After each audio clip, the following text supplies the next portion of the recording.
చందమామ కథ. వాతాపి ఇల్వలుడు.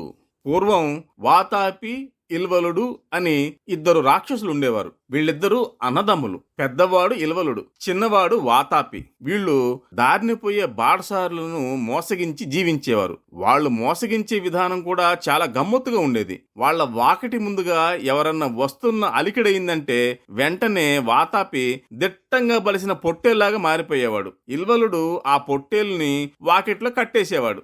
ఎవరైనా బాటసారి అట్రాగానే మంచి పొట్టేలు మాంసంతో భోజనం బాబయ్య, చాలా చౌక అని ఇల్వలుడు అతన్ని పిలిచేవాడు. నిజమే కదా అని బాటసారి ఆశపడి లోపలికి వచ్చేవాడు. ఇల్వలుడు పొట్టేలు నరికి కూర వండి బాటసారికి కడుపు నిండా పెట్టేవాడు. బాటసారి కూడా చాలా సంతోషించి తిరిగి తన దారిని తాను వెళ్ళడానికి బయలుదేరేవాడు. ఇంతలో ఇల్వలుడు ముందుగానే వాకిట్లోకి వచ్చి, వాతాపి ఒక్కసారి బయటికి రా అని కేక వేసేవాడు. ఇల్వలుడు ఇలా కేక వేయగానే బాటసారి కడుపులో గబగబలాడేది. ఉన్నట్టుండి వాతాపి బాటసారి పొట్ట చీల్చుకుని బయటకు వచ్చేసేవాడు. పాపం బాటసారి చనిపోయేవాడు. వెంటనే అన్నదమ్ములిద్దరూ చేరి ఆ బాటసారిని చీల్చుకుని తినేవారు. ఇలా అమాయకపు బాటసారులను మోసం చేసి ఆ రాక్షసులిద్దరూ జీవిస్తూ ఉండేవాళ్ళు. ఇలా ఉండగా ఒక రోజున అగస్త్య మహాముని ఆ దారిని పోతున్నాడు. అతను అగస్త్యుడని పాపం మన రాక్షసులకు తెలియదు. అందరిలాగే ఇతను ఒక బాటసారి అనుకొని వాతాపి వెంటనే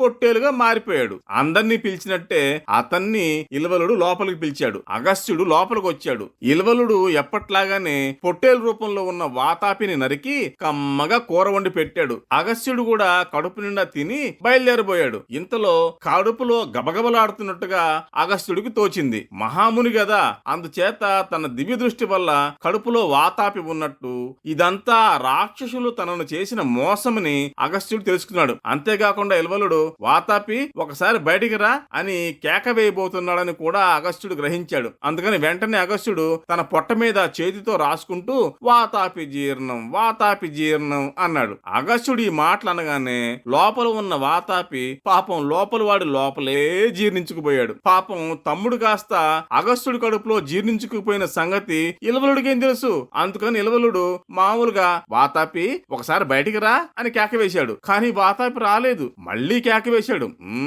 రాలేదు. ఏమిటి ఆ సంగతి అని ఆలోచించసాగాడు. అప్పుడు అగస్త్యుడు తాను వాతాపి జీర్ణం, వాతాపి జీర్ణం అని పొట్ట మీద రాసుకున్న సంగతి బయట పెట్టి తన దారిని తాను వెళ్ళిపోయాడు.